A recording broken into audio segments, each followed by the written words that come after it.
on continue sur les données de santé. Ça, c'est les cas déclarés. Nous sommes en 2023, toujours 960 cas déclarés. Alors, ça veut dire que, attention, une petite étoile. Hein. Cas déclarés ne signifie pas que l'effet est imputable au vaccin. Donc, vraiment, il s'agit toujours de faire tout pour dédouaner le vaccin.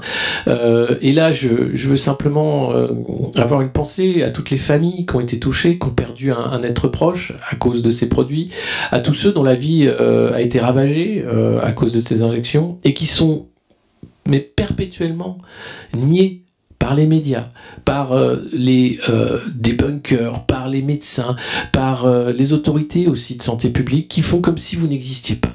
C'est proprement insupportable. Et on est de votre côté. Voilà. Parce que on sait que votre vie a changé à jamais à cause d'un produit dopé. Et c'était le cas dans le Mediator. Et je veux dire, les scandales sanitaires ne manquent pas. Celui-là est d'une ampleur inédite. Et en plus, on a voulu vous forcer d'une manière honteuse, par des voies détournées, en ne rendant pas le vaccin obligatoire parce que c'était impossible, mais en faisant en sorte que la vie soit impossible sans ce saint graal de la vaccination. Et ça, c'était proprement impossible.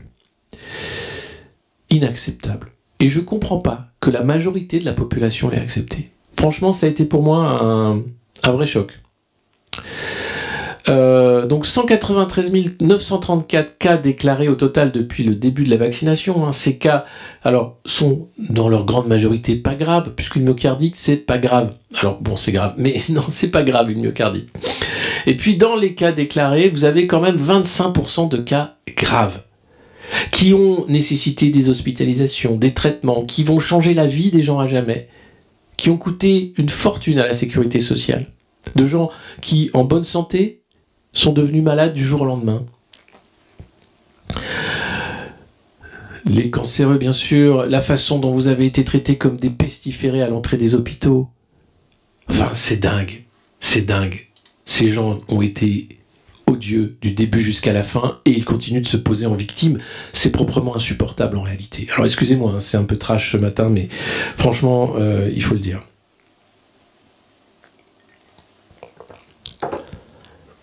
Sclérose en plaques, oui. Oui, il faut parler. En fait, pourquoi Booba prend ce courage-là de parler? Parce que oui, il a de l'audience.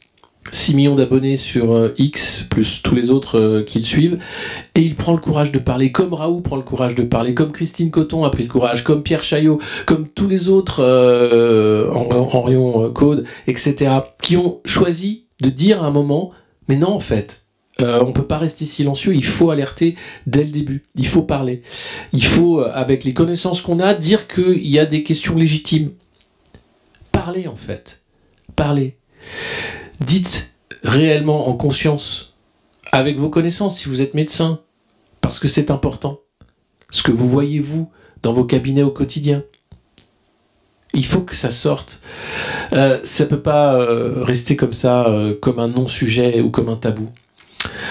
Là encore, on a un grand plan de réarmement démographique. Où on va faire des tests de fertilité sans bien sûr s'attaquer aux perturbateurs endocriniens qui sont à la base d'une baisse de la fertilité des humains.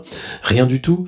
Les fausses couches spontanées présentent la désirable enregistrée pour les femmes enceintes. Les données actuelles ne permettent pas de conclure que ces événements sont liés au vaccin. Les données actuelles, là encore on est en 2021-2022. Est-ce que les données vont évoluer dans le temps? Est-ce que des études sérieuses vont être faites? D'autant que des facteurs de risque étaient associés dans plusieurs cas et qu'il s'agit d'événements relativement fréquents en population générale, 12 à 20% de grossesse selon les études qui se terminent en fausse couche.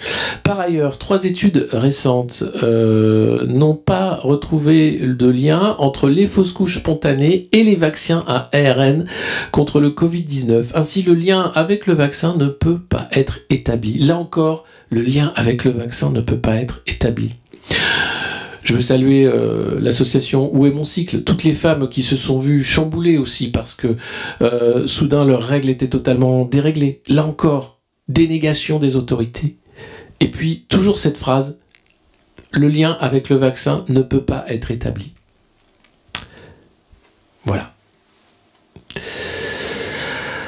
On revient à l'article sur le martyr de Jérôme Barrière, médecin attaqué par Booba, non pas attaqué, mais simplement Booba dit mec, au bout de la 3e injection, pour refiler la ch'touille à tout le monde, on se rend bien compte qu'il y a un souci quand même, non? Non. Bruno Le Maire disait que Booba avait raison de combattre les dérives des influenceurs. Aimeriez-vous recevoir un soutien du gouvernement? Je pense que c'est aussi la responsabilité du gouvernement, non pas de soutenir Jérôme Barrière personnellement, mais de protéger la santé publique et de lutter contre la désinformation. J'attends de lui qu'il défende le projet de loi contre les dérives sectaires. Et là, vous allez voir, c'est le cheval de Troie de la vaccination obligatoire. Un article 4 visant à punir d'1 an de prison et de 15 000 € d'amende ceux qui se rendraient coupables de provocation à s'abstenir de suivre un traitement médical a été supprimé au Sénat. Et heureusement, bon sang, on est où là? C'est dingue. C'est-à-dire que la Sainte Église vaccinative voudrait absolument que critiquer, même scientifiquement, un vaccin soit traité de dérive sectaire. Draoud va être traité bien sûr de gourou, etc. Quand même un chercheur qui a été reconnu mondialement. C'est pas grave, c'est comme ça, et heureusement les sénateurs ont eu un éclair de lucidité. Mais là, avec des gens comme Barrière et autres, ils veulent revenir et faire en sorte de censurer la parole publique, même scientifique. Mais il faut le soutenir, la liberté d'expression existe, mais elle ne permet pas de dire n'importe quoi. Alors, en ce qui concerne dire n'importe quoi, cher Jérôme Barrière, comment te dire? Voilà. N'oubliez pas les 5-11 ans. Plus d'1 million d'enfants vaccinés aux USA, ça débute au Canada. Bah oui, hein, vaccinons les 5-11 ans. Quelle bonne idée. C'est vrai qu'ils ne faisaient pas de forme grave, mais quelle bonne idée. Pire encore, un rappel est bien nécessaire pour diminuer le risque individuel et donc la transmission. Qu'on arrête de dire n'importe quoi. Un vacciné protège aussi les autres. Alors, je reviens aux déclarations de Jérôme Barrière. La liberté d'expression existe, mais elle ne permet pas de dire n'importe quoi. À bon entendeur. Hein. Et puis, tout ça n'est pas derrière nous.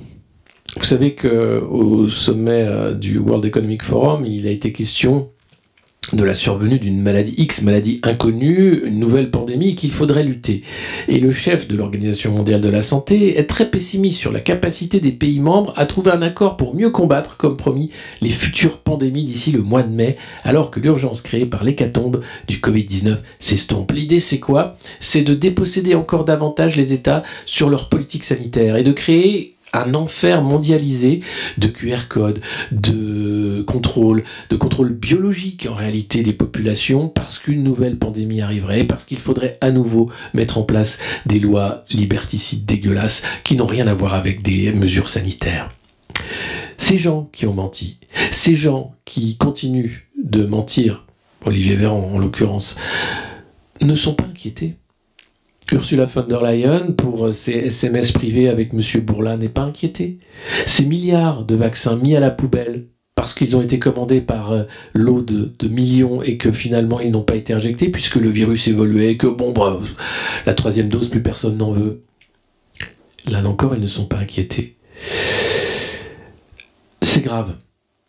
Parce que vous avez d'un côté un axe qui voudrait que la science se résume à Pfizer et à sa capacité de pousser sur le marché un produit qui n'a pas fait ses preuves. Et de l'autre côté, vous avez tous les gens qui légitimement se posent la question de la santé, de leur choix aussi. Attendez, si je me vaccine mais que je ne protège pas, pourquoi je le fais? Ce mensonge du tous vaccinés, tous protégés, il est toujours dans les esprits, mais ça commence à se voir. Alors, je lance un appel. Je sais qu'on se suit avec Booba sur X et j'aimerais bien pouvoir l'interviewer, lui parler en fait parce que je trouve courageux ce qu'il fait. Akhenaton aussi l'a fait. C'est rare les artistes qui s'engagent. C'est rare les artistes qui prennent ce genre de risque parce qu'à un moment, ils ont un sentiment, ils ont lu, ils ont essayé aussi de s'informer, ils se disent non mais attendez, on peut pas clore le débat aussi simplement que c'est des anti-vax ou quoi. Ça va au-delà. Et donc il faut aller chercher. Pourquoi c'est au-delà?